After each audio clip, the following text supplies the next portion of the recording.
So, good morning, students. Myself, Professor P. B. Ingde, and today we have to conduct the lecture number 58 of Engineering Thermodynamics.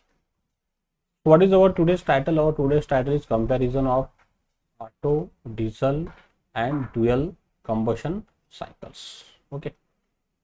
So, following are the important variable factor which are used on the basis of comparison of the cycle, which are the ratio, compression ratio, maximum pressure, heat supplied, heat rejected and net work. तो ये जो सब points है इनके वजह से हम compare करेंगे किसको बच्चों, ऑटो को, डीजल को और ड्यूल कंबशन साइकिल को. Okay. Some of the above mentioned variables are fix when performance of the auto, diesel and dual cycles is to be compared. Okay, so first of all what is efficiency versus compression ratio. Okay, तो देखिए बच्चों अभी efficiency versus compression ratio, you observe here the efficiency along the what is y axis. Okay, and if you observe the compression ratio along the x axis. Okay, this data is referred from the R.K. Rajput book of engineering thermodynamics. Okay, so shows the comparison of the air standard efficiency of the Otto, diesel and dual combustion cycle at various compression ratio with a given cutoff ratio for the diesel and combustion cycle. It is evident from the figures, ये figure हमारे पास में बच्चों ये वाली, that the air standard efficiency increase with increase the compression ratio. अब देखिए बच्चों जैसी जैसी कॉम्प्रेशन रेशो बढ़ते जा रहा है 2, 4, 6, 8, 10, 12, 14, 16, 18, उसी तरह अगर आप देखेंगे तो इफिशियंसी भी क्या होती है, बढ़ती जा रही, 30, 40, 50, 60 इन दिस वे. मतलब देखिए for a given compare compression ratio of auto cycle is the most efficient while diesel cycle is the least efficiency. मतलब हमको दिखा है कि ऑटो साइकिल की इफिशियंसी ज़्यादा है एज कम्पेयर टू ड्यूअल, और ड्यूअल से इफिशियंसी ज़्यादा है डीजल. मतलब efficiency of auto okay is greater than efficiency of what is, if you observe in the ratio dual, और dual की efficiency greater है efficiency of the diesel cycles. देखिए बच्चों यहाँ पे ये ऑटो की साइकिल, ये ड्यूअल की साइकिल और ये डीजल की साइकिल. तो ऑटो की ज़्यादा है एज कम्पेयर टू ड्यूअल और ड्यूअल की ज़्यादा है डीजल से. ओके.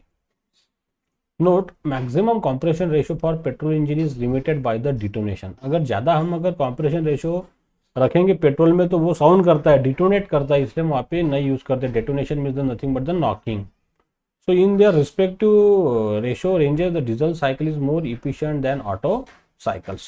तो for the same compression ratio, अब मैंने दोनों का कॉम्प्रेशन रेशियो सेम रखा है एंड सेम हीट इनपुट है. तो इसमें देखिए क्या है, compression ratio of a cycle Otto and Diesel and dual on PV and TS diagram, compression ratio and heat supplied same. Okay, अगर देखेंगे हम यहाँ पे देखिए अभी इन दिस फिगर, तो since in all the cycle reject their heat at a same specific volume. Okay, same specific heat volume दे देखिए बच्चों 1:2 जो है हमारी कॉम्प्रेशन रेशियो है 2:3. ओके, तो इसके अंदर देखिए पहले आपको दिख रही है डीजल साइकिल 1, 2, ये देखिए डीजल 1, 2, 3, 4, 1, ये डीजल.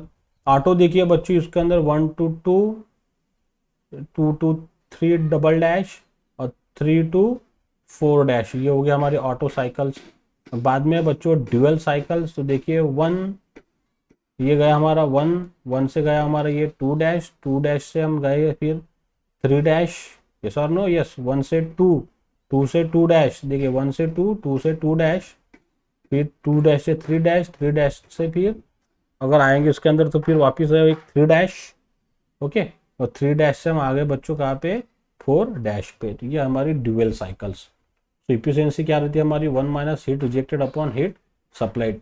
टीएस डायग्राम पे अगर देखेंगे बच्चों तो ऑटो साइकिल देखिए 1 से 2, 3 डैश 2, 4 डैश. ड्यूअल साइकिल देखेंगे 1, 2, 2, 2 डैश, 3 डैश, 4 डैश. और डीजल साइकिल देखेंगे 1, 2, 3, 4. ये हमारे डीजल साइकिल्स है. यार सही है.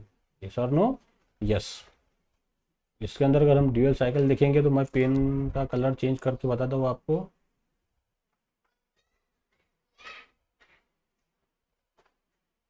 देखिए अभी मैं इसके अंदर ड्यूअल साइकिल बताता हूँ आपको बच्चों. ये होगी हमारी ड्यूअल साइकिल. यहाँ से ये जो पोर्शन दिख रहा है this much portion for the dual cycles, okay. और जो बचा हुआ पोर्शन है that is the auto cycles. तो इस पे देखिए क्या लिखा है, सिंस ऑल द साइकिल्स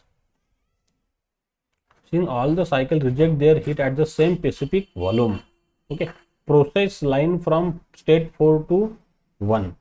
अगर हीट रिजेक्शन अगर देखेंगे हम इसके अंदर हीट रिजेक्शन सबका, तो सबका हीट रिजेक्शन बच्चों सेम ही है, क्योंकि ये हीट एडिशंस है और ये हीट रिजेक्शंस है। तो सबके अगर देखेंगे हम पीवी डायग्राम में, तो हीट रिजेक्शन की लाइन जो हो रही है वो सेम ही आ रही है। देखिए, the quantity of heat rejection from इस cycle represent by the appropriate area under the line from 4 to 1 on TS diagrams. TS diagram पे उन्होंने हीट रिजेक्शन का ये एरिया बताया बच्चों। टीएस पे अगर देखेंगे, देखिए this is the Diesel cycle, ये डीजल साइकिल के लिए है, ये ड्यूअल साइकिल के लिए है। यस और no? Yes. Under the, so at wisdom from the equations, the cycle which has the least heat rejected will have the highest efficiency। जिसकी हीट रिजेक्शन कम होंगी उसकी इफिशियंसी क्या है बच्चों? ज़्यादा। जैसे ऑटो साइकिल की इफिशियंसी सबसे ज़्यादा है। क्यों ऑटो है? क्योंकि उसका हीट रिजेक्शन जो है एकदम कम है। देखिए इतना ही है, इतना ही पोर्शन है उसके लिए। किसके लिए? ऑटो के लिए हीट रिजेक्शन जब होगा तो बहुत ही कम है। ओके, ड्यूअल का अगर लेंगे, दस auto cycle is the most efficient, diesel cycle is least efficiency of the 3 cycles. मतलब ऑटो साइकिल के अंदर हीट रिजेक्शन कम है और सबसे बेस्ट साइकिल है एज कंपेयर टू ड्यूअल और डीजल साइकिल से। ओके, थर्ड देखिए, for constant maximum pressure and heat supplied. तो ये देखिए pressure versus volume shows the auto and diesel cycle on PV and TS diagram for constant maximum pressure है और heat input respectively। yes or no? yes। तो इसमें देखिए बच्चों, for the maximum pressure the point 3 and 3 dash must be lie on constant pressure line। ये देखिए दिख रहे होंगे आपको 3 और 3 डैश जो है constant pressure line पे है। ओके, ऑन TS डायग्राम पे अगर देखेंगे, the heat rejected from the Diesel cycle is represent by area under the line 4 to 1। Okay, 4 to 1, ये देखिए 4 to 1, ये जो पोर्शन दिख रहा है ये है हमारी विच साइकिल? Diesel cycles. यस और नो? यस। एरिया जो उसका लेस देन है auto cycles, area under the curve 4 to 1। Okay, इसका एरिया लेस है 4 to 1 कंपेयर। देखिए इसका एरिया जो देखेंगे बहुत बड़ा है, यहाँ से लेके तो यहाँ तक एरिया हो गया डीजल का। लेकिन वही अगर ऑटो का लेंगे हम, तो ऑटो का एरिया क्या है बच्चों? लेस है यहाँ पे। Okay, for a cycle condition for a maximum pressure and heat supplied. Yes और नो? यस। तो ये इसका कुछ कंपैरिजन था, एकदम सिंपल पॉइंट्स हमने यहाँ पे एक्सप्लेन किए। अब देखिए नेक्स्ट साइकिल हमारी है gas turbines and Bretton cycles. तो गैस टर्बाइन को बच्चों कहते हैं ब्रैटन साइकिल्स। तो इसमें क्या है देखिए, गैस टर्बाइन और ब्रैटन साइकिल्स में एकदम सिंपल है।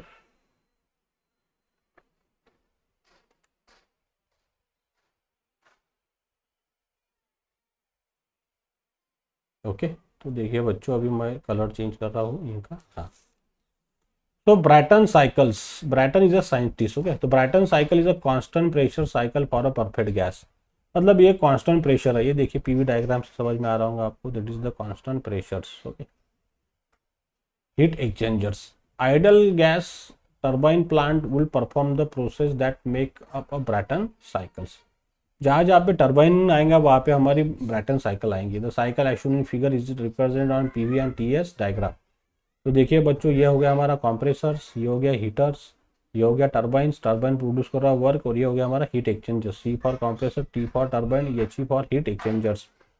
1 to 2 हमारा है कंप्रेशन, 2 to 3 हमारी हीट एडिशंस। ओके, 3 to 4 है हमारा एक्सपांशन, और 4 to 1 है हमारा heat rejections. Okay, 1 to 2 it is, this is 2 to 3 heat additions Q A, ये हो जाएंगे हमारी heat rejections. 1 to 2 compression, 3 to 4 expansions. Okay, constant pressure पे है हीट एडिशन और हीट रिजेक्शन भी कांस्टेंट प्रेशर पे। प्रेशर पे कोई चेंज होगा कि इसमें? नहीं, क्योंकि P2 बराबर क्या है? P3, और दूसरा है P4 बराबर P1 गाइस। यस और नो? यस। तो this are the points is given and mention is here's. Okay, तो देखिए बच्चों अभी the various operation are as follow. जैसे पहला ऑपरेशन है, the air is compress isentropically. अगर हमने अगर ये पीवी डायग्राम बनाया यहाँ पे, if you draw the PV diagram, तो एयर इज कॉम्प्रेस आइसेंट्रोपिकली 1 to 2, ये एयर को हमने कॉम्प्रेस किया फ्रॉम लोअर प्रेशर P1 से लेके तो हायर प्रेशर कहाँ तक, P2 तक। द टेम्परेचर राइजिंग, अगर इसकी TS डायग्राम बनाया है तो TS में भी क्या हो रहा है, टेम्परेचर बच्चों इसका राइज हो रहा है। अगर देखेंगे हम इसके अंदर, देखिए TS में यू कंसिडर द TS1, ये T1 टेम्परेचर है और ये बच्चों T2 टेम्परेचर से बाद में यह साइकिल ऐसी चली गई 1 2 3 4, यस और नो, यस।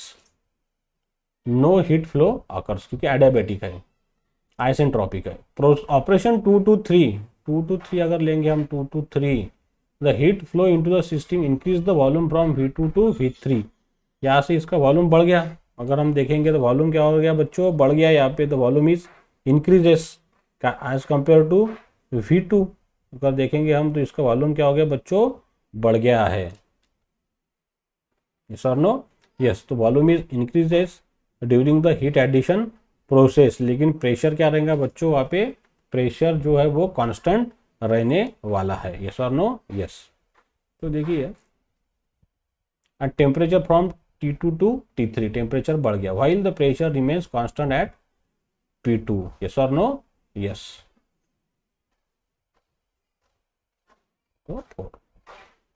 अब द हीट रिसीव, अब कांस्टेंट प्रेशर पे जो हीट रिसीव हो रही है वो कितनी हो रही है बच्चों, mCp T3 minus T2। Operation 3 to 4 देखिए, the air is expanded isentropically from P2 to P1, the temperature falling from T3 to T4, no heat flow occurs. Operation 4 to 1 क्या है, the heat is rejected from the system as the volume increases from V4 to V1 and temperature from T4 to T1, okay, the pressure remains constant P1, heat rejected mCp T4 minus T1 guys. तो इसकी efficiency देखिए air standard की, work done upon heat received, work done यानी heat received minus heat rejection upon heat received cycle. तो heat received की इतनी है, heat addition mCp T3 minus T2, ये हो गया हमारा हीट एडिशंस, ये हो गया हीट रिजेक्शंस, ये QR और ये QA। हीट रिजेक्शन हो गया mCp T4 minus T1, heat addition mCp T3 minus T2, यम यहाँ पे बच्चों कैंसिल हो गया, बराबर है।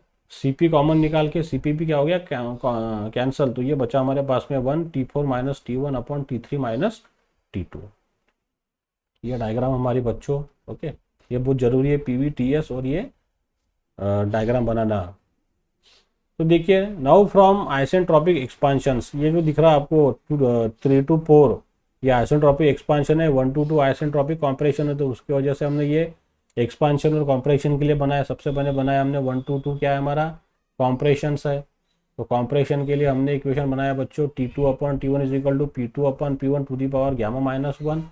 तो T2 बराबर क्या आएगा, T1 RP, RP क्या है हमारा, प्रेशर रेशो, RP रहेगा हमारा बच्चों P2 अपॉन P1, तो ये आ गया gamma minus 1 upon gamma. Similarly T3 upon T4 P2 upon P1 to the power gamma minus 1 upon gamma, तो T3 बराबर हो गया T4 RP upon gamma minus 1 upon gamma. तो इसकी वैल्यू पुट की हमने बच्चों हमारी इक्वेशन में, T4 minus T1 T4 RP to the power gamma minus 1 upon gamma minus T1 RP gamma minus 1 upon gamma, okay. तो यहाँ पे ये बच्चों कॉमन निकला RP, तो ब्रैकेट में जो बचेगा T4 माइनस T1, ये देखिए मैं बताता हूँ, यहाँ पे ये T4 minus T1 RP gamma minus 1, okay, और यहाँ पे बचा ये कॉमन निकला, तो यहाँ पे बचा T4 माइनस T1, तो ये हो गया कैंसल, तो ये आ गया फिर 1 minus RP to the power gamma minus 1 guys.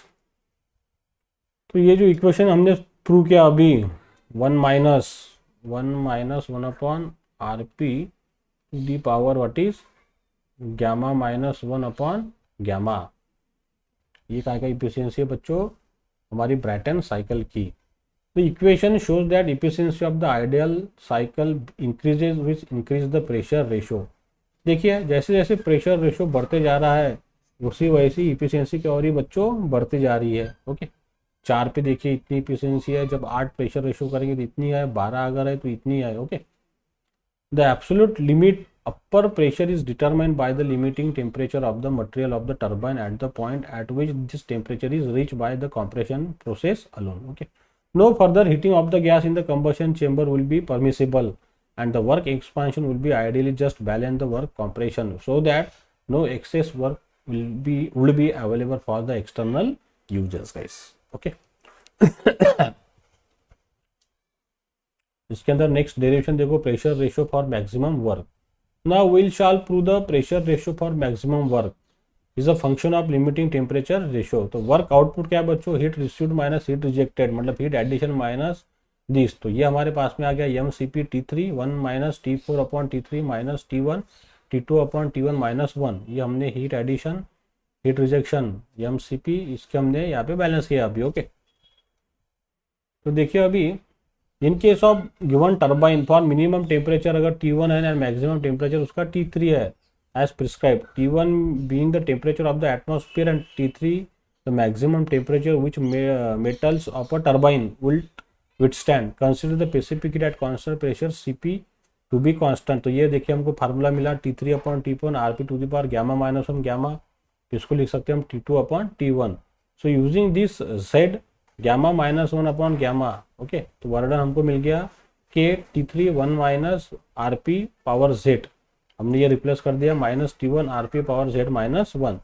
तो differentiate with respect to RP इसको हमने डिफरेंशिएट किया DW अपॉन DRP के T3 Z upon RP Z plus one minus T1 Z RP to the power Z minus one equal to 0 for maximum के लिए. तो यहाँ पे आ गया बच्चों Z T3 RP Z plus one is equal to T1 Z RP to the power Z minus one. तो यहाँ पे हमने सॉल्व क्या कर लिया बच्चों ये मैथमेटिक्स. तो RP twice Z T3 upon T1. तो RP इज इक्वल टू क्या आ गया हमारे पास में T3 upon T1 1 upon 2 Z. ये इसका रेसिप्रोकल में चले गया. तो RP बराबर क्या हो गया T3 अपॉन T1 1 अपॉन 2 और Z की वैल्यू हमने पहले पुट की. तो यहाँ पे हमने Z रिप्लेस कर डाला फिर गैमा माइनस वन गैमा से. तो ये आ गया फिर gamma upon twice gamma minus one. Okay. Work ratio देखिए अभी the work ratio is defined as the ratio of net work output to the work done by the turbines. तो W to the work obtain from the turbines और WC the work supply to the compressor. क्योंकि ये हमारा compressor है बच्चों. अगर मैं यहाँ पे ये डायग्राम बता दूँ आपको, देखिए ये हमारा कंप्रेसर है. कंप्रेसर को क्या करेगा, वर्क लगेगा और टर्बाइन हमारा वर्क प्रोड्यूस करेगा. ओके. तो this is the work producing device और ये क्या है, वर्क कंज्यूमिंग डिवाइस है. इसको तो कंप्रेसर को चलाने के लिए वर्क लगेगा, ये इससे वर्क लेगा टर्बाइन से खुद को चलाने के लिए. तब ये एयर को कंप्रेस करेगा आकाश से 1 से लेके तो 2 तक. और हीटर में जाके क्या होगा बच्चों, कंबशन होगा. जैसे कंबशन हो जाएगा वो स्टीम कहाँ पे जाएंगी, फिर ये टर्बाइन पे टर्बाइन घूमेगा, टर्बाइन पावर प्रोड्यूस करेगा. बाद में ये कहाँ जाएंगी, हीट एक्सचेंजर में. हीट एक्सचेंजर इसको ठंडा कर देंगी. तो work of turbine minus work of compressor upon work of turbines. तो वर्क ऑफ टर्बाइन में क्या है हमारे पास में M C P T3 minus T4 minus M C P T2 minus T1 M C P T3 minus T4. तो 1 minus T2 upon T1 T3 minus T4. तो ये हमने ऑलरेडी पहले प्रूव कर चुका है बच्चों. 1 minus T1 upon T3 RP to the power gamma minus one upon gamma 1 minus 1 upon RP to the power gamma minus one upon gamma. तो क्या है हमारे पास में फिर 1 minus T1 upon T3 RP to the power gamma minus one upon gamma gets. Okay. अब देखिए बच्चों इसका लास्ट टॉपिक हमारे पास में है. तो let's we discuss this last topic, Carnot cycles. Okay. For what is vapour compressions conditions. तो देखिए बच्चों अभी ये वेपर कॉम्प्रेशन के लिए हम पढ़ रहे हैं Carnot cycle on TS diagram and PV diagram. तो देखिए बच्चों कैरनॉट साइकिल को समझिए. Figure shows the Carnot cycles on TS and TVS diagram is consist of two constant pressure operations 4 to 1. Okay, ये देखिए 4 to 1 and another is what is 2 to 3. Two frictionless adiabatic process, which one 1 to 2 and 3 to 4. Okay, this operation discussed below. देखिए अभी operation में पहला लेते हैं हम 4 to 1. So 1 kg of boiling water at a temperature T1. बराबर है, हमने एक बॉइलिंग वाटर लिया है. यस और no, yes. At a temperature कितना है इसका T1 पे, is heated to form a wet steam of dryness fraction x1. Okay. Thus the heat is observe at constant temperature T1 and pressure P1 during this operations. Okay. देखिए यहाँ पे ये 4 to 1 दिखा आपको TS में temperature versus entropy में 4 to 1 process. बाद में देखिए operation 2 to 3. During this operation steam is expanded isentropically to a temperature T2. expand होगी steam बच्चों ये इस तरह से ये ग्राफ है, ये हम पढ़ चुके already. Okay, and the steam is exhausted, it becomes waiter and cooler from 2 to 3, यहाँ पे ये जाके ठंडे हो जाएंगी। ओके, बाद में ऑपरेशन 3 to 4 देखिए, in this operation the wet steam at 3 is compress isentropically, इसको हम कॉम्प्रेस कर रहे हैं till the steam regains to its original state. Okay, ये हमने इसको 3 to 4 में कॉम्प्रेस कर दे, देखा टेम्परेचर बढ़ रहा बच्चों, T3 ये टेम्परेचर है, T4। Okay, the cycle will be completed. Refer to TS diagram, temperature versus entropy. Heat supplied at a constant temperature T1, process 4 to 1, area 4 1 BA, ये देखिए एरिया 4 1 BA, क्या आएगा हमारे पास में T1 S1 minus S4, yes और no, yes. तो ये क्योंकि यहाँ का जो एंट्रोपी है ये S1 है और ये एंट्रोपी हमारे पास में S4 है, इसलिए हमारे पास में आ गया T1 कांस्टेंट है, S1 माइनस S4 और T1 is equal to S2 minus S3। हम S2 क्योंकि यहाँ पे दोनों की एंट्रोपी क्या है बच्चों, सेम है, S1 बराबर S2 है, दूसरी है S4 बराबर S3 हीट सप्लाइड में। बाद में देखिए heat rejection eight a constant temperatures, heat rejection जो हो रही है वो कांस्टेंट टेम्परेचर T2 पे हो रही है, ऑपरेशन 2 to 3, ये हीट रिजेक्शंस, ये हो गया heat additions. Okay, so area 2 3 A B, okay, heat rejection, तो ये आ गया T2 S2 minus S3 guys, यहाँ पे भी S2 is equal to S1, S3 is equal to S4।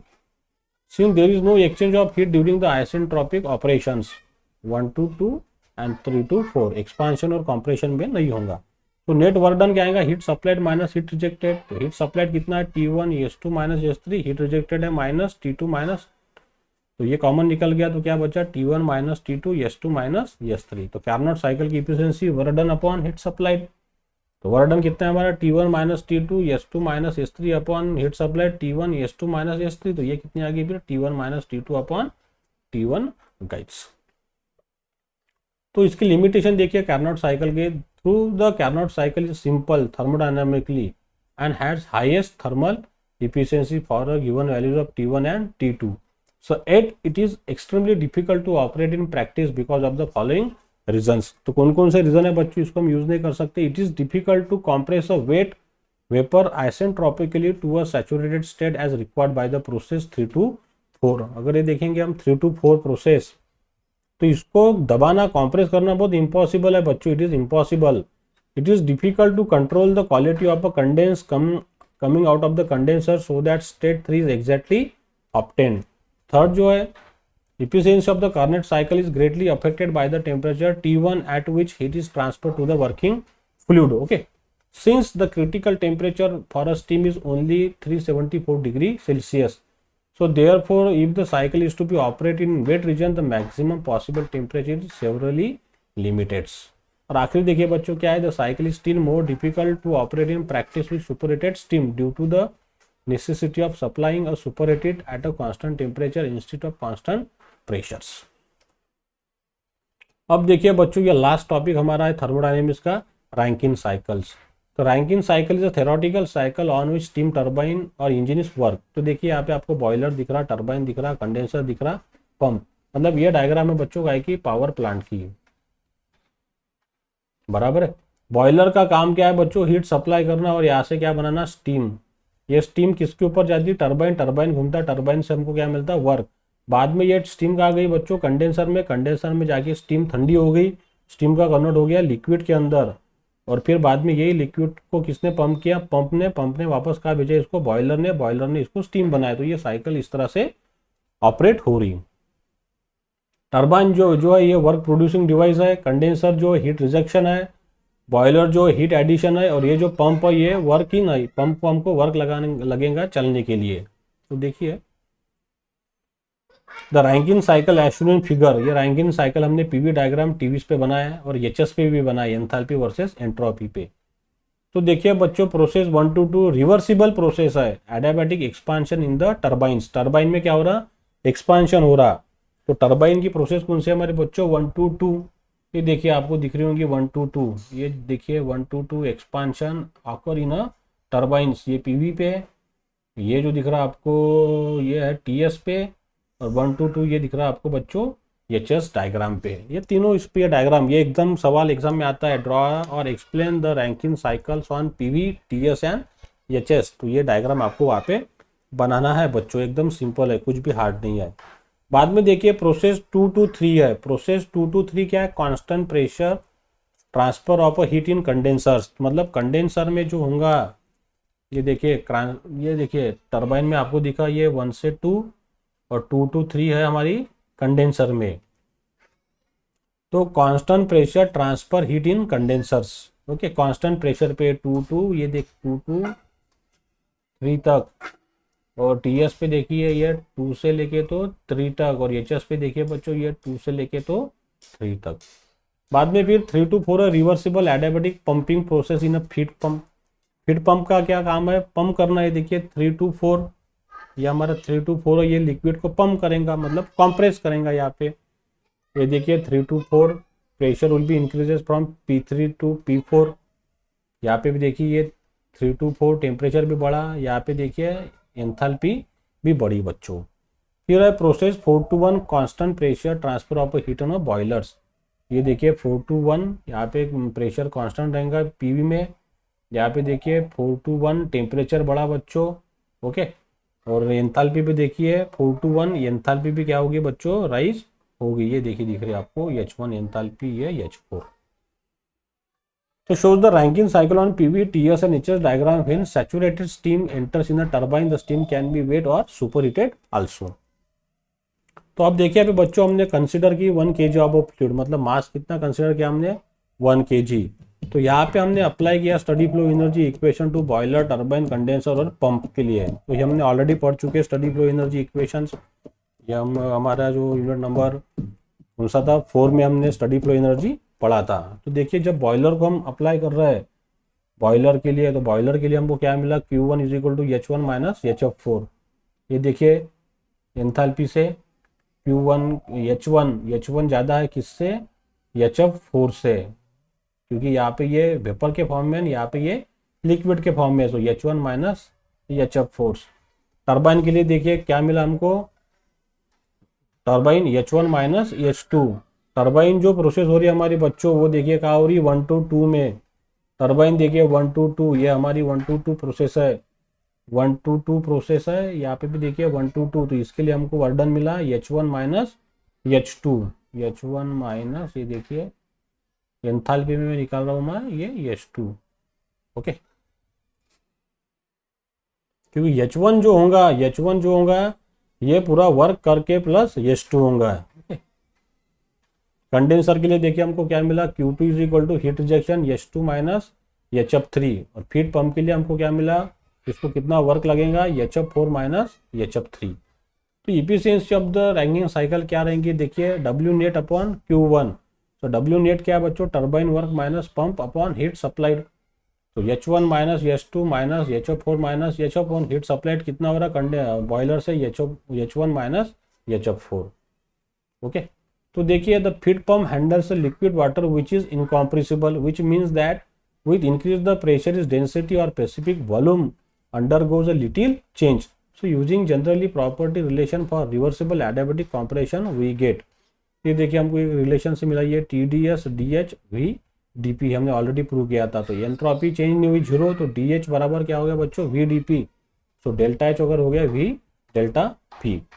तो यहाँ पे हमने डेल्टा HF पुट किया, HF4 माइनस HF3, ये V आ गया हमारे V3 work done P1 minus P2।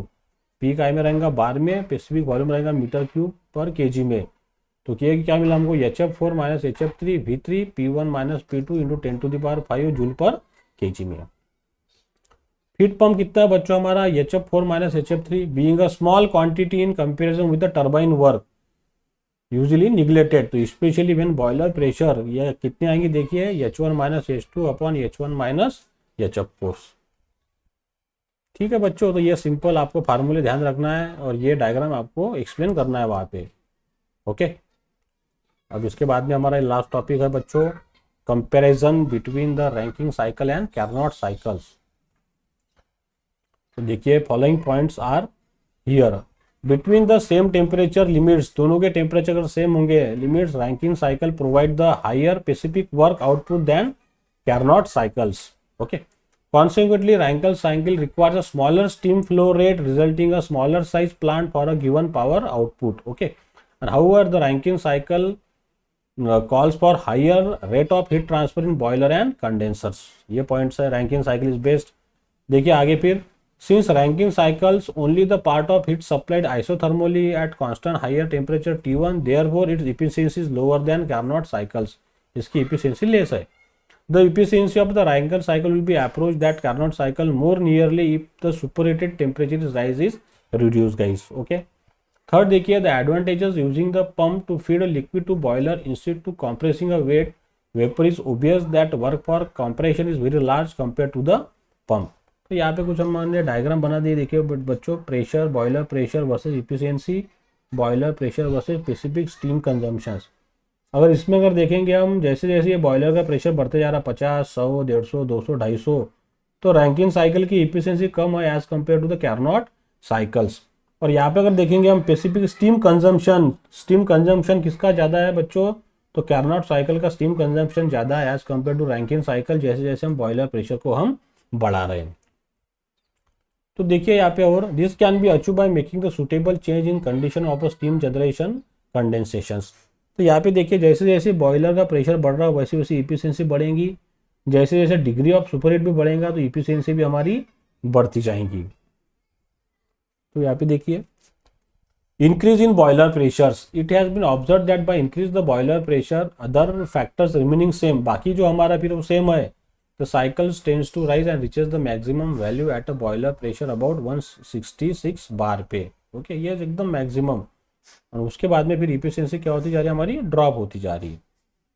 Super heating अगर हमारे पास में स्टीम है, all other factor remaining the same, if the steam is superheated है, ड्राई भी नहीं है, सैचुरेटेड नहीं है, सुपर हीटेड स्टीम है, before allowing to expand in the Rankine cycle, steam अगर टर्बाइन में जाके अगर सुपर हीट स्टीम जा रही है तो इफिशियंसी में भी इंक्रीज, इफिशियंसी बढ़ती जाएंगी. The use of the superheated steam also ensure longer turbine blade life because the absence of erosion from the high velocity water particle that suspend in the wet vapors. क्योंकि wait vapour use करेंगे हम तो हमारा turbine खराब हो जाएगा, water particle उसको चिपकेंगे, उसके ऊपर करोजन हो जाएगा. इसलिए सुपर हीटेड स्टीम अगर यूज करते हैं तो ब्लेड की लाइफ भी बढ़ेगी, टर्बाइन का भी अच्छा परफॉर्मेंस रहेगा. रिड्यूसिंग द कंडेंसर प्रेशर, और कंडेंसर से जो जाएगा, जैसे ये हमारा कंप्रेसर था, यहाँ से फिर हमारे पास में बॉयलर, फिर हमारी स्टीम आई टर्बाइन पे, फिर जाके वो कंडेंसर में गई in this way. Okay, pump, boiler, turbines, then condensers. Yes और नो? यस.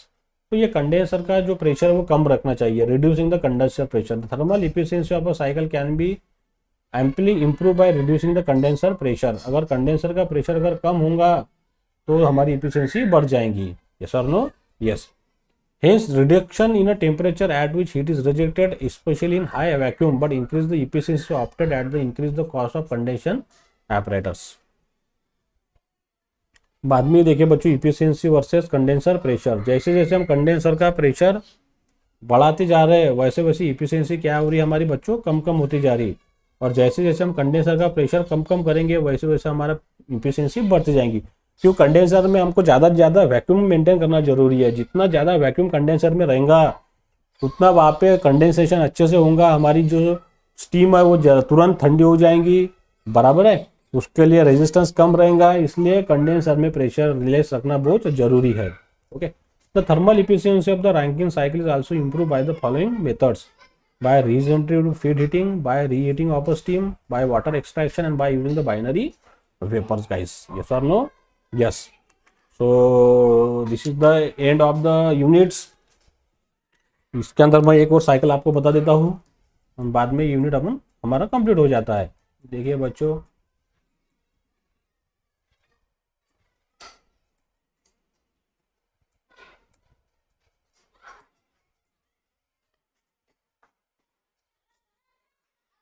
देखिए स्टर्लिंग साइकिल एक बार एग्जाम में पूछा था बच्चों, तो स्टर्लिंग साइकिल के बारे में मैं थोड़ा सा बताता हूँ आपको. तो this is a air standard cycle develop by the engineer James Stirling ने डेवलप की थी and doctor Robert Stirling. It consist of the 2 isothermal process and 2 reversible constant volume process. Okay, reversible है, दो आइसोथर्मल प्रोसेस उसके अंदर, दो constant volume process है, similar to किसकी जैसी, कार्नोट साइकिल की जैसी। The heat is added at constant temperature TH and heat is rejected eight a constant temperature TL guys. The PV and TS diagram of an ideal Stirling cycle as shown in figure. If two constant volume process of Stirling cycles are made regenerative heat rejected by regenerative heat rejected by, देखिए बच्चों ये PV diagram, ये isothermal process, okay, ये 2 to 3 constant volume process, okay, heat addition, heat rejections, this is the compression, expansions. ये देखिए बच्चों, ये higher temperature TH, lower temperature TL, VC is a constant volume. ये देखिए V3 बराबर क्या होगा, V2, यहाँ पे V4 बराबर V1। 3 to 4 हमारी है Q इन, और 2 to 1 जो दिख रहा है आपको, ये देखिए 1 to 2, 1 to देखिए 3 to 4 में हमारा क्या हो गया, यहाँ पे 3 to 4 में इसके अंदर हीट एडिशन हो रही है यहाँ पे, ये, और 1 to 2 में क्या हो रहा है बच्चों, हीट रिजेक्शंस हो रहा है यहाँ पे, यस और नो, यस, यहाँ पे नहीं हो रहा ये, this will be happen in this, क्योंकि ये लिखा है heat is added at temperature TL and heat is rejected at constant temperature TL। यहाँ पे हीट एडिशंस है और यहाँ पे हीट रिजेक्शंस है। तो देखिए, for a process 2 to 3 given process to 4 to 1, the net heat transfer with two constant volume process becomes 0. Heat supplied per kg of air in cycles, Q in देखिए बच्चों 3 to 4 के लिए 3 to 4 Q in, 4 to 1 QR, heat rejection क्या आएगा बच्चों, देखिए यहाँ पे आइसोथर्मल के लिए डेरिवेशन हमने पढ़ चुके हैं हमारे सबसे स्टार्टिंग में, P3 V3 log in V4 upon V3। तो PV इज इक्वल टू क्या रहता हमारे पास में, PV इज इक्वल टू रहता हमारे पास में MRT।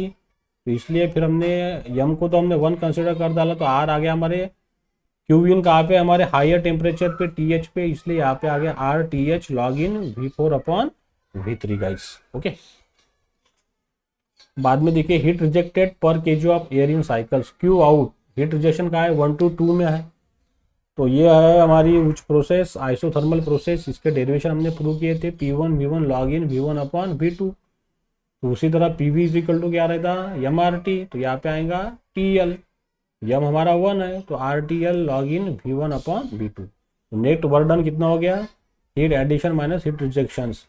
सो हीट एडिशन कितना है, RTH log in V4 upon V3 minus RTL log in V1 upon V2। Since process 2 to 3 4 are constant volume process, इसलिए V2 बराबर कितना हो जाएगा V3 और V1 बराबर V4। तो W नेट कितना हो जाएगा, RTH minus TL log in V1 upon V2। Thermal efficiency कितनी रहेगी स्टर्लिंग साइकिल की, W net upon QN।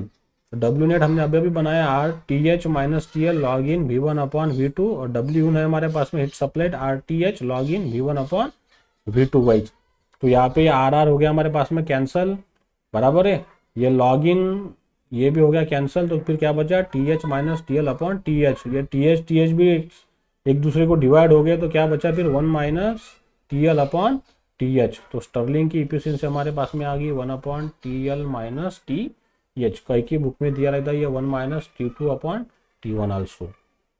Okay, so this is the efficiency of a Stirling cycle as same as a Carnot engine efficiency. Thus, the Stirling engine was used for hot air engines, but Otto and diesel cycles are developed and came into use. Stirling engine become obsolete. Okay, पहले हमने क्या किया, Stirling को use किया, जब जैसे हमारे पास में ऑटो डीजल आ गए इसको हमने हटा दिया। The design of the Stirling engine involve the practical difficulties of isothermal heat transfer. Impossible है आइसोथर्मल बनाना क्योंकि वो आइडियल प्रोसेस है। Still, there is a interest of in this cycle because it has a potential of higher thermal efficiency. लेकिन तभी भी इसकी ज़्यादा रिसर्च चल रहा है क्योंकि इसकी एफिशिएंसी कैसे बच्चों हायर है। ओके, तो यहाँ पे हमारा यूनिट खत्म हो गया, हमारा सिलेबस भी एंड हो गया। यहाँ पे the engineering thermodynamics syllabus will be over here. Okay, so I stop here guys, best of luck for your exam. Okay, so I stop here. If you like my videos, so please share my videos with your friends or another college friends and subscribe my YouTube channel to press the bell icon buttons. So stay at home, stay safe. Thank you very much.